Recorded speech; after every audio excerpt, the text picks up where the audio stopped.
আপনি কি কখনো এমন অভিজ্ঞতা পেয়েছেন সকালে ঘুম থেকে উঠেই ঠোঁটটা শুকনো টান টান লাগে, কিন্তু হাসলেই বা কথা বললেই ঠোঁট ফেটে যায়, এমনকি মাঝে মাঝে রক্তও পড়ে। আর আয়নায় তাকালে দেখেন ঠোঁটটা ধীরে ধীরে কালো হয়ে যাচ্ছে। তখন মনে হয় আগে তো আমার ঠোঁটটা এমন ছিল না, এখন এমন কেন হলো? এই সমস্যা কিন্তু শুধু শীতে না, সারা বছরই অনেকেরই হয়। কারো ঠোঁট শুকনো থাকে, কারো ঠোঁট কালো হয়ে যায়, আবার কারো দুটোই। আর সবচেয়ে খারাপ ব্যাপার হলো আমরা বেশিরভাগ সময় ভাবি ঠিক আছে একটু ভ্যাসলিন দিলেই হয়ে যাবে, কিন্তু আসল সত্যিটা জানেন? এই সমস্যার পেছনে লুকিয়ে আছে আমাদের কিছু দৈনন্দিন অভ্যাস, কিছু ভুল যত্ন আর কিছু অভ্যন্তরীণ কারণ যা আমরা বুঝতেই পারি না। আজকের এই ভিডিওতে আমরা জানব কেন ঠোঁট ফেটে যায়, কেন ঠোঁট কালো হয়ে যায়, আর কিভাবে ঘরোয়া উপায়ে খুব সহজেই ঠোঁটকে আবার নরম, গোলাপি আর সুন্দর করা যায়। তাই পুরো ভিডিওটা শেষ পর্যন্ত দেখবেন, কারণ আমি কিছু টিপস বলবো যা হয়তো আপনি আগে কোথাও শোনেননি। চলুন তাহলে শুরু করি ঠোঁট সমস্যা আসল গল্পটা। প্রথমে একটা কথা জেনে রাখুন, ঠোঁট আমাদের শরীরের অন্য অংশের তুলনায় অনেক পাতলা ও সংবেদনশীল। এখানে ঘাম গ্রন্থি বা তেল গ্রন্থি নেই, তাই ঠোঁট সবসময় বাইরের পরিবেশের উপর নির্ভরশীল থাকে। সবচেয়ে সাধারণ কারণ হলো পানি শূন্যতা, ডিহাইড্রেশন। আমরা সারাদিন ব্যস্ত থাকি কিন্তু পানি খাওয়ায় ভুলে যাই। শরীরে পানি কমে গেলে প্রথমে প্রভাব দেখা দেয় ঠোঁটে। আরেকটা কারণ হলো ঘন ঘন ঠোঁট চাটা।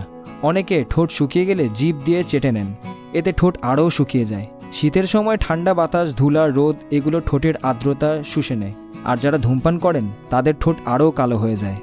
এখন আসি ঠোঁট কালো হওয়ার পেছনের কারণগুলোতে। অতিরিক্ত সূর্যালোক, কম ঘুম, মানসিক চাপ, অতিরিক্ত ক্যাফেইন, চা, কফি এবং কিছু লিপস্টিকে থাকা রাসায়নিক উপাদান ঠোঁটকে ধীরে ধীরে কালো করে ফেলে। এখন প্রশ্ন, এই সমস্যার সমাধান কিভাবে করবেন? আমি বলবো প্রথমে আপনাকে ভেতর থেকে হাইড্রেটেড থাকতে হবে। রোজ অন্তত 8 গ্লাস পানি খাবেন। শরীরে যতটা পানি থাকবে ঠোঁট ততটাই নরম থাকবে। তারপর প্রতিদিন রাতে ঘুমানোর আগে একটা ছোট রুটিন বানিয়ে নিন। একটা নরম টুথব্রাশ দিয়ে ঠোঁট হালকা করে ঘষে নিন, এতে মৃত চামড়া উঠে যাবে। তারপর সামান্য মধু আর লেবুর রস মিশিয়ে লাগিয়ে রাখুন 15 মিনিট।